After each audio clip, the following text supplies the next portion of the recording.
नमस्कार, आप देख रहे हैं एमपी एक्सप्रेस लाइव टीवी। आज हम बात करेंगे मध्य प्रदेश के आगर जिले के बड़ौद की। हमारे साथ में एक हैं कि भारतीय जनता पार्टी के वरिष्ठ नेता हैं और एक हैं कि बड़ौद नगर परिषद के अध्यक्ष प्रतिनिधि हैं। सचिन भाई हमारे साथ हैं। सचिन भाई, क्या पूरा मामला था सोसाइटी वाला जो काफ़ी चर्चा में रहा आपका? जी भाई साहब, मेरे यहाँ बड़ौद में प्राथमिक सहकारी संस्था में शंभू लबाना द्वारा खाद ब्लैक में दिया जा रहा था उसके खेत के पास में। जो मेरे खुद के द्वारा गया, मैं वहाँ पहुँचा और मैंने उसका पंचनामा बनवाए। मौके पर मैंने एसडीएम साहब को फ़ोन लगाया था, उनके द्वारा अपने डाबर साहब कृषि विभाग के अधिकारी है उनको पहुँचाया गया।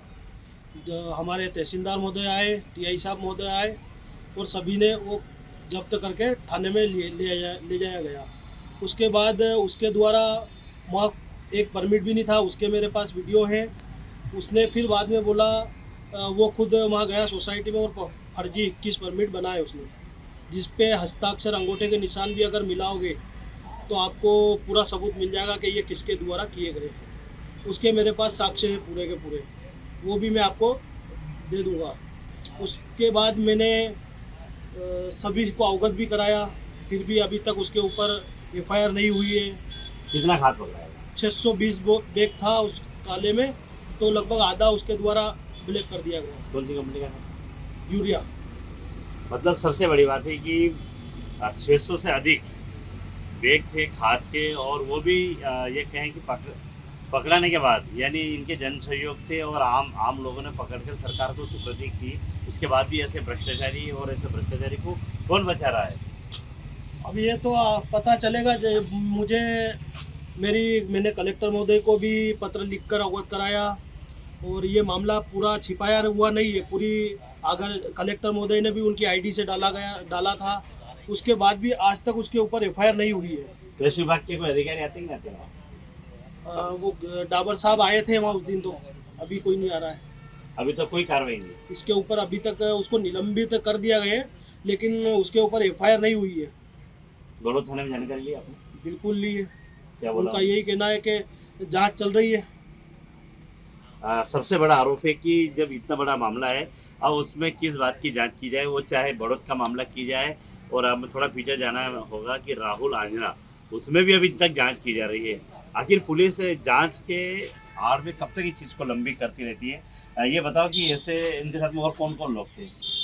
इसके साथ में और तो यही था वहाँ शंभू लबाना, और इसने इसके खुद के लड़के और इसके भतीजे को भी लगा रखा है इसकी खुद की शाखा प्रबंधक शाखा में, जो कि एक पिता अपने पुत्र को नहीं लगा सकता है, और इसने इसके पुत्र और भतीजे दोनों को लगा रखा है। संदीप लबाना और जगदीश लबाना, ये दोनों आप अगर पाओगे तो मेरे पास उसके साक्ष्य भी है, वहाँ मौजूद ये कार्यरत है।